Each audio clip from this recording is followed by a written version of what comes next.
આ તો ઇનામ વાળું બબલું છે ને, તો આપણે છે ને એને તોડવાનું છે ને આપણે એમાં જોવાનું છે કે એમાં ઇનામમાં શું નીકળે છે એમાં તો ને હો. જો આવું કાંક દોરેલું છે, જો આવું ઘડિયાળ છે, ચકલી છે, જો આવું ભમચકડી ને એવું બધું છે. તો આ સારું હાલો જો આપણે આ ઇનામ વાળું બબલું તોડવી છે કાંઈ એમાં છું, અને ઇનામ વાળું બબલું તોડવી છે. હે તારથી નહીં તૂટે, કામ કરતા ઈ કરતો જો એના દાંત હળી જશે ને એટલે એનાથી બબલું નહીં તૂટે કાંઈ માનતું. તો આપણે જો જોઈ છીએ કે એનામાં હેમાંશુભાઈને ઇનામમાં શું નીકળે છે.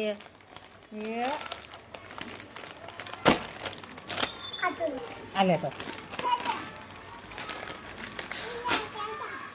જો ધોળાઈ ગયું ને કાંક જો આવું કાંક બબલું નીકળ્યું છે.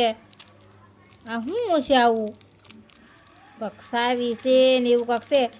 તો સારું હાલો જો આવું કાંક છે નીકળ્યું છે. તો વિડીયોને લાઈક કરજો, શેર કરજો ને સબસ્ક્રાઈબ કરવાનું ભૂલતા નહીં. જય માતાજી.